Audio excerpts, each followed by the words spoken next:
And so I would like to introduce to you Teodora Konach, who is a researcher, project manager, and trainer at the Austrian Agency of Research Integrity.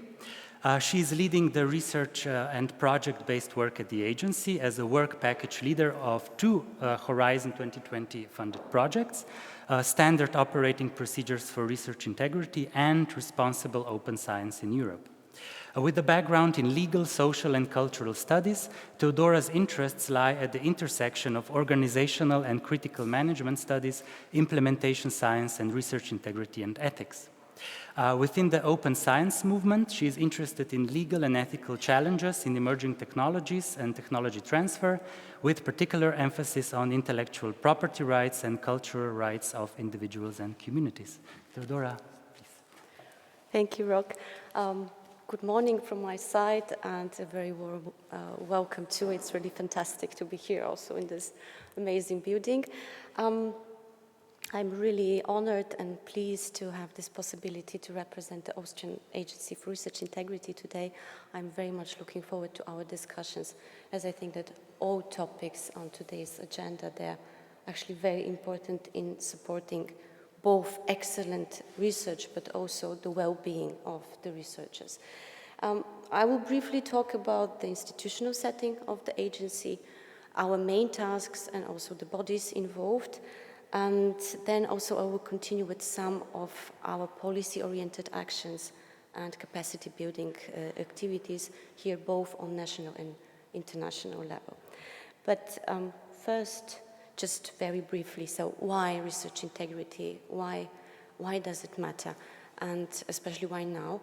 I think that what we've all experienced, or what we've all are still experiencing, is this general crisis of trust in science, in research, in evidence-based policies and actions. And I do believe that especially the pandemics has proved it, and has also made it very visible how cases of research misconduct are damaging the trust in science and in research.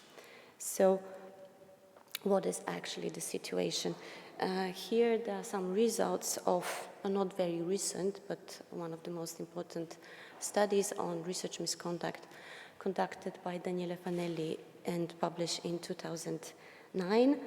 And here what we can see that while only 2% of researchers have admitted that they actually did falsify or fabricate data or research and academic results, over 34% have done some questionable research practices. And even more, so more than 70% have observed others doing these questionable research practices. So of course, not all questionable research practices are cases of research misconduct. However, for some of the researchers, that might be the only beginning, so it might end up by committing a significant, serious breach of good scientific practice. We, of course, know that individual actions are being shaped by multiple factors. So it is, of course, an individual choice, so the values and the virtuousness of individuals are the very basic in this whole process. But what we see more and more, that also institutions, so institutional environment, institutional culture, but also national policies and regulations, and the overall global research system is heavily shaping, influencing, and guiding these individual choices, also in regard to the integrity of the research practice. That's why actually taking into consideration these factors, the Austrian Agency for Research Integrity was founded to shape, to develop and conceptualize, and also to implement the national framework for safeguarding research integrity. Very briefly now, so it was founded in 2008, a little bit different than what we've heard from Rox, so this is an association, non-profit association, financed exclusively by membership fees, and membership is open to all institutions from the research, scientific, academic field based in Austria. Once again, the agency is not being founded by any governmental bodies, nor agencies, nor ministries.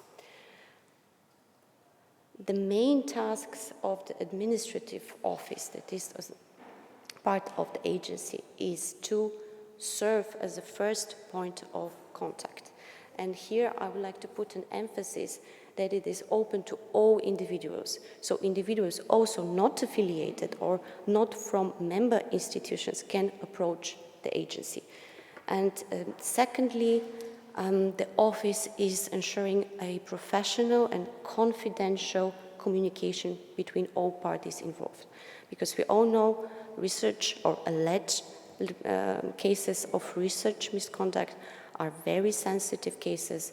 They evoke a lot of emotions, and very often they are also about miscommunication, especially between teams. And that's why it is also good, and we all hope that it's very helpful for the researchers also to come to talk to us, and then we can support them in communicating, also fully confidentially. And last but not least, the administrative office of the agency is supporting the work of the International Commission for Research Integrity Cases. And this is like the core body that is responsible for handling the alleged cases of research misconduct. So worth emphasizing here is that it is an independent body. So it is investigating the alleged cases, and it's being supported by the agency. The Commission works, as I said, independently, confidentially, and it's also based on a peer-based model. So this means that we have representatives of different disciplines and fields. They are here listed on the slide. And what is also very important, that the members of the Commission, they are not actively being involved in research nor academic activities in Austria. Well, the country is not very big, and the research environment and the research community is even smaller. So this is one of our priorities, to find scholars, to find experts, to find members of the Commission who won't have this potential conflict of interest. Of course, that is very challenging, because we all know that we all do cooperate in ways.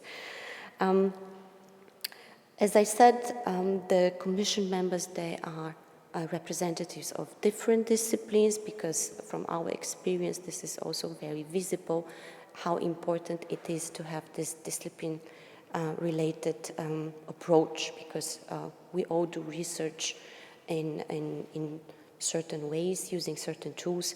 So for us, this is also one of the main tasks, to ensure that we do handle the cases in a discipline-sensitive manner. Only the legal studies are presented by 2 members in the Commission, and this is because the only member who is affiliated always to an Austrian institution, is a legal scholar. And this person is responsible for aligning the procedures and also the decisions of the Commission with the national and administrative legal system of Austria. When it comes to eligible cases are these that have occurred in Austria, or at an Austrian institution, or are related to an Austrian researcher. However, here, especially in the last years, we are more open, meaning the Commission, if there is a proven, well-documented connection to Austria, or Austrian researcher, or Austrian institution, then the Commission might take a decision to proceed and handle a case of research misconduct. Of course, the agency is also offering advising, mostly for the cases that are not eligible for the Commission to discuss and to handle, but also training. So for us, the prevention is one of our core activities. So we have trainings.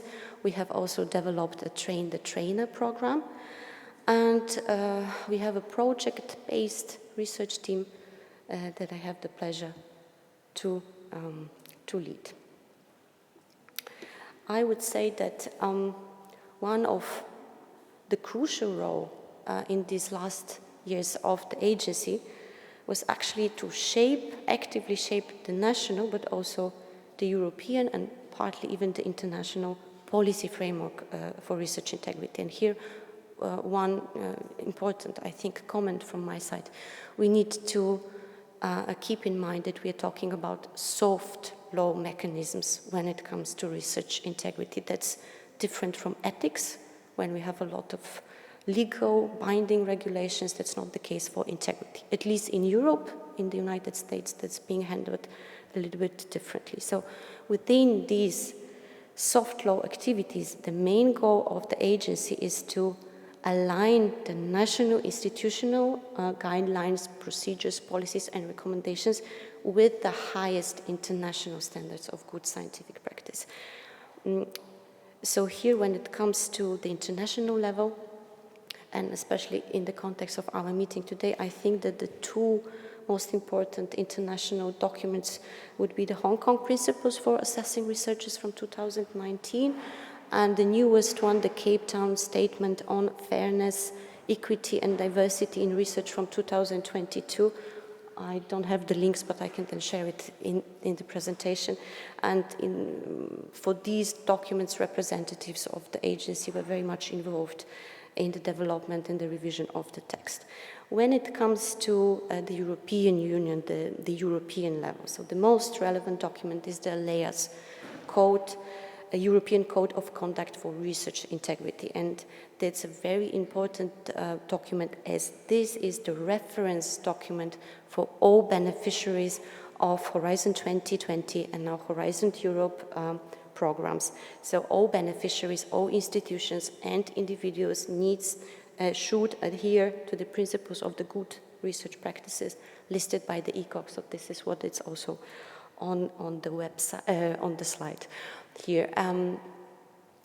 This document is being now revised, and we are being asked as one of the key stakeholders in the process, also as an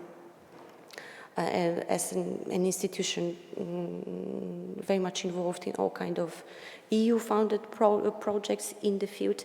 So we contributed to the ongoing revision, and this revision will also then adapt the existing text, especially to open science, because we all know this open science is opening a lot of new challenges and issues also for research integrity.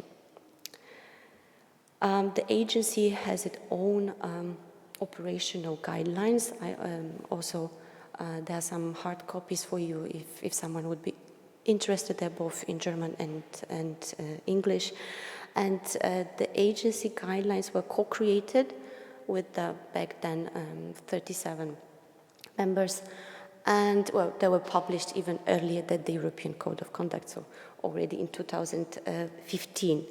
I will very briefly only present key concepts and how the guidelines are identifying research misconduct and what is the approach to handling research misconduct cases. So according to the agency's guideline, a case of research misconduct represents a willful, conscious and grossly negligent violation of the standards of good scientific practice. And the standards are also listed in the guidelines, and there, for example, precise record keeping, transparency, comprehensive handling of ideas of others, acknowledgement of all contributors, but also declaring conflict of interest. The most prominent example of research misconduct is this so-called FFP triad. So it's fabrication of data, falsification of data, and plagiarism. This is also, these three cases are considered also internationally as a gross violation of research standards and good practices. But also what the guidelines of the agency are our emphasis that the research misconduct are also cases of hindering access to primary data or obstructing, sabotaging research of others, providing misleading information in a grant proposal. This is also very important for us because we are working very closely with the national funder, the FWF, as the president of the FWF is also the president of the board of the agency. But also, and I think this last point, especially now, is very important. Any actions against or hindering the professional development or well-being of whistleblowers, these can be also a case of research misconduct. And the last but not least, it's also important to keep in mind that actively being involved in the research misconduct of others can also affect other persons. So here especially, we're always trying to emphasize that co-authoring a publication when all authors are aware that data has been fabricated or falsified, this will, the responsibilities will be shared by all authors. And what is also, let's say, a novelty, or at least something that the agency is trying very actively to also emphasize, is that the gross neglecting supervisory obligations can also be a case of research misconduct. What is outside of the scope of the guidelines, and also it's not being then handled by the office and the commission, is the first statement that are not within the scientific discourse. So here we are talking about research. Yes, so it has to be proven that there is a research component in a case. And secondly, and I think that that's a very important point, errors made in good faith, because I think that we can all agree that research endeavor is also about failing and allowing oneself to make mistakes.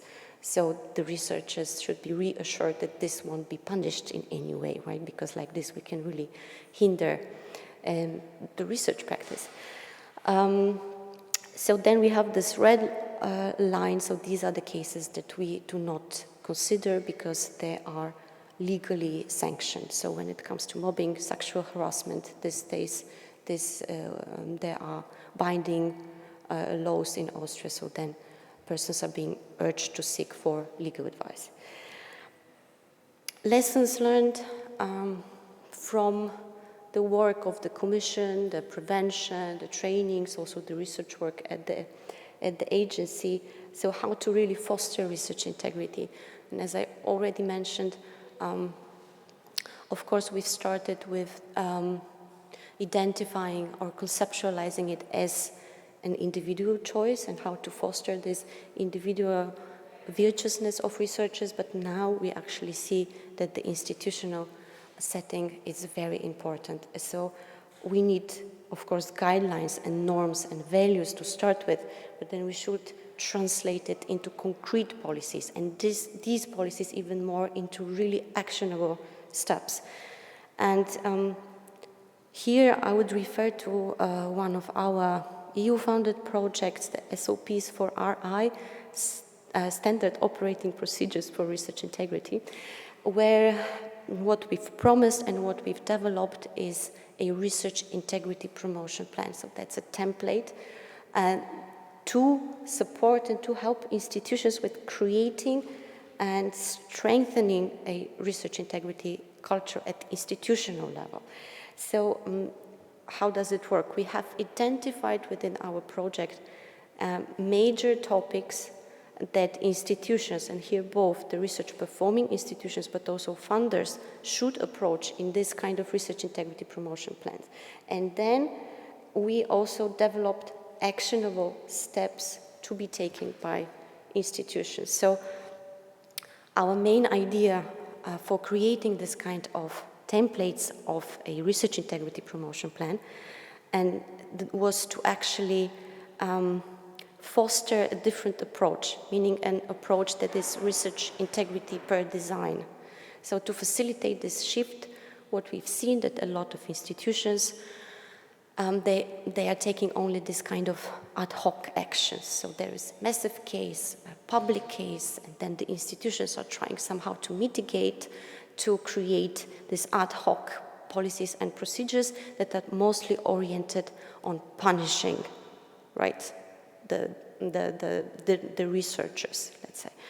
And instead of that, what we are trying to promote and to facilitate is this more strategic, long-term oriented planning and designing of research integrity related documents, procedures, and policies in place. So as I said, we've developed this freely adaptable, not copyrighted, online template for research integrity promotion plan. And we also developed supplements for it. One of it is a topic description.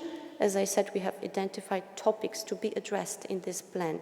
So there are 9 topics for research performing organizations and 6 topics for research funders. And also we have designed the so-called implementation guideline. And this guideline is to help institutions not only implement a research integrity promotion plan, but then also to monitor it and to evaluate it. Because ideally it should be a living document. Yes, I think that we all have experiences also with gender equality, plans and procedures, and we know that there is a big danger of these policies being like a one-time exercise, a tick-the-box exercise. So this is something that we would like to prevent. And we are also very proud that our project has already had a significant policy impact, as it is in line with the European Commission's vision of research integrity as not only an individual responsibility, but also an institutional responsibility. So, as I've already mentioned before, the European Code of Conduct has to be observed by all beneficiaries of the Horizon Europe program, but also Horizon Europe, that's a significant novelty here, that the institutions, not only the individual researchers, the institutions should have appropriate policies and structures to foster responsible research practices. And if we would click on this hyperlink, it would actually redirect us to the SOPs for RI project website, meaning the research integrity promotion plans and the topic that we've developed. So, of course, there is a promise that at some time soon, this kind of procedures will have to be also mandatory for all beneficiaries, and we all know that all institutions are very much willing to get this prestigious and generous funds from the European Commission. So I have to say that it is a very important step forward, also by showing that this is a shared responsibility. It's not only on the researchers, it's on the system too, because that's not only the institutions, that's also the national system. And almost the last slide, this is actually the toolbox that we've created with the website.